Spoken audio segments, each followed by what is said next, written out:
The potential of a trade deal between India and the United States is quite real now. There is also a sense that the India and US relationship, which had seen the diplomatic ties at some level perhaps become a bit stretched, is being sought to be rectified. We've seen communication in the manner of social media tweets or messages from President Trump to Prime Minister Modi. They're both acknowledging each other, which in the context of the relationship is important. We've got a wonderful guest with us to look at the overall possibility of a trade deal between India and the US and where it stands from a global standpoint. Borge Brende is the President and CEO of the World Economic Forum, and he's a friend of NDTV's. Thank you very much, Mr. Brende, for being with us. Firstly, are you optimistic of a deal between America and India happening? Why do you believe this is important? Yes, I am optimistic, and thank you for having me again on your show. US and India are natural partners, and India is important when it comes to services, but also increasingly in manufacturing. And the US want to diversify also in Asia. So I think the situation we've had in the last few weeks is not something that's going to continue. I spent last week in Washington, D.C. I'm now in New Delhi. Give us the inside scoop of what you heard. Is it happening? I think it's there is a clear will to now find a way. And I think it's also was unfortunate how it developed. But that is now, in my view, water under the bridge. The relationship between the United States, with 27% of the global economy, and China as the fastest growing of the large economies, is incredibly important. And I think they will find ways. And exchange. And India is the fastest growing of the large economies, right? As India. Yeah. But you mentioned China, which is interesting because when it comes to China, America is also talking about sanctions. There haven't been sanctions quite at the moment. They continue to import oil, for example. But in terms of a trade deal between America and China, do you see this as being also fundamental if we are to see, sustained growth and a resolution of trade issues? It seems like there is a good momentum also in the negotiations between US and China. But I think they're more challenging because they're also big competitors on the new technologies. And we saw there was a deal now on TikTok where it will become American, but based on a Chinese algorithm. That's at least what has been reported in the media. But then there is news today that China will also then continue or introduce restrictions on NVIDIA and their semiconductors for import because China wants to build their own chips and semiconductor industry. So I think the China-US relationship is a much more complex, and there's going to be fierce competition between these two nations. I think in the past we saw more a situation where US and India were closer in its collaboration. But what India also realized during this more intense period is that the export to US is important, but overall it's like 2% of China's now of India's GDP. So it's also manageable, but of course it's a big market, and there are a win-win situation, and many Indian companies have also invested big FDIs in the US. Sure. Mr. Brende, China is interesting because there is an attempt at resetting the problems between India and China. We've seen the Prime Minister travel to Tianjin for the SCO summit. And one of the points which did emerge, not just in Tianjin, but a few days prior to that, was when the Chinese Foreign Minister came to Delhi, where there appears to be an agreement that China may provide India rare earths. Now, that's obviously critical when it comes to semiconductors and an important part of our economy. How do you see the prospects of an improved economic relationship between China and India? For the world, I think it's a good thing that China and India are speaking to each other, trading with each other. It's not a good thing if there is problems on the border. when it comes to rare earth, it is a real issue. Rare earth is not rare though. There's a lot of rare earth around the world, but it is not ripe yet, and you have to then start mining. So it will take some time. I think Foreign Minister Wang Yi's visit to India was also important. Also Prime Minister Modi's visit to China. In just the last little while, in fact, about an hour prior to us starting this conversation, we've seen Ursula von der Leyen of the EU saying that she welcomes the potential of a trade deal between India and the EU. I'm just going to read it out because it's important. I'd love to get your views. Now is the time to double down on partnerships rooted in shared interests, guided by common values. With our new EU-India strategy, we are taking our relationship to the next level. We are committed to finalizing our trade agreement by the end of the year. How important is this? It's very important. It's also in India's interest to diversify its trading. And there are basically 4 big trading blocks today. One, the US. The other one is the European Union, that is close to 20% of the global economy.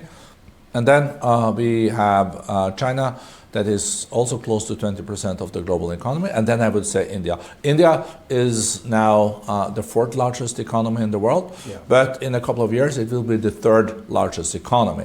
So here, in that context, we're talking about the G4, with India very much emerging. So for India to have a trade deal with the European Union as the 2nd largest economic bloc in the world is incredibly important, but it's also important for the EU because the EU also wants to diversify their export. Sure. We haven't addressed the bull in the China shop. India's continued import of Russian oils. India says it's linked to India's autonomy. Large country, we need to fuel our people, fuel our economy. America has problems with that. We're talking trade, but there is no clear indicator of that being an issue where India would necessarily bend. What are your views on this being a potential deal breaker as India and America talk?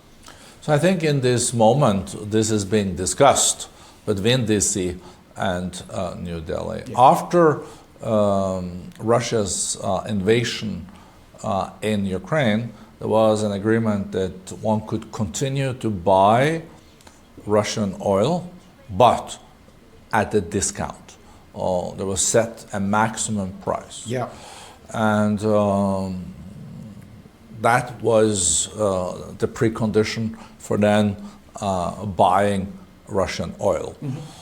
If that view now has changed, that one should not buy Russian oil at all, of course then that has to be discussed with India and the US, China and the US. But we should not forget that Russia is the 3rd largest producer in the world after the US and Saudi Arabia.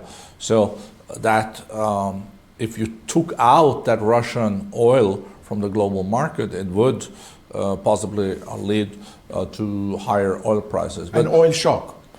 That's your words. Exactly. So we don't know the full implications of that because there is also spare capacity. You know, the oil price is not particularly high for the moment, but it will at least impact the market quite considerably. Sure. But this is also linked to the ongoing war in Ukraine. So U.S. is putting more pressure now on Russia to end this war, to find a way out of it. So, of course, Russia is not very interested in ending up in a situation where they can't sell their oil, because that is now 80% of their revenues, and the oil and gas. So, hopefully, in the next months too, we will see a peace agreement on Ukraine. At least the hostilities should not continue. Thousands of lives are lost every day, and this war leads to nothing good. In terms of India's GDP growth, we've seen very robust GDP numbers among large economies of this size. But the worry is if there isn't a trade deal, then it could have an adverse impact on India's GDP growth, down by up to 1%, but perhaps 0.5%. There are some numbers indicating that. You can disagree with that number because it's up and down. But assuming we do have a trade deal and what you see of the Indian economy, where is it headed in terms of GDP growth? So we're overall bullish, optimistic on behalf of the Indian economy. It's almost growing like 7% for the moment. And we do think this will continue in the years to come. We also have to remember that India has a huge home market. So it is not so dependent on its export of manufactured goods like China and partly even the EU. Yeah. So that's why the Indian economy was also very resilient during COVID time. Sure. But India has become now, for example, the third largest manufacturer of mobile phones. Yes. It is a big exporter of services, where I do think the future of India lays is a combination of such a young population, 60% is under the age of 30, but also that India is going to be the world's startup nation. Yeah. Today there's like 160,000 startups, 120 unicorns, adds a new one every, I think like 10th month or something. Yeah. But today India is the third largest startup nation in the world. I think in 5 years, India will be the largest startup nation in the world. And that's going to fuel the economy, because the future is in knowledge, innovations, and with the young population that is skillful also when it comes to new technology, that's a great opportunity. That actually segues nicely to what I was going to ask you next. About the next WEF annual meeting, which takes place in Davos every year. You are talking about unicorns in the context of India. But what are some of the key themes that you are going to be looking at? And I ask this because AI is a theme that's been there for the last several years. Yeah. But it strikes me that the nature of the conversation on AI changes every year. And that has to do with the fact that neither you or I really know where it's going. Sitting as we are over here in New Delhi in September 2025, what are some of the opportunities and concerns which exist as far as business and AI are concerned? So there is huge investments now in Gen AI sector, but also in other frontier technologies. So far, the investments are much bigger than the profitability of the companies and the revenues of the company. So, but here we see also huge investments, because there is investments related to future anticipated profits in this area. And you can say that the jury is out, but we think that AI is a real change maker in the sense that it will increase productivity globally, maybe with 10% in the coming decade. I think the fact that the US economy is still growing quite robust and not landing, not even soft or hard, is that they're already seeing the effects of the new technologies. But you can never totally exclude, of course, that there can be small bubbles in this, both in AI and also on fintech and that area. Look, it's been wonderful as always, Mr. Brende, to speak to you, and we look forward to being in the World Economic Forum once again. Always interesting conversations, and hopefully in a milieu where India and the US have reached a trade deal and the entire issue of trade deals is resolved in the case of most countries. Thank you very much indeed. Well, there you have it. Borge Brende telling us a little bit about the possibilities, the opportunities which rise with trade deals, the sense that India and the US might actually get a deal done.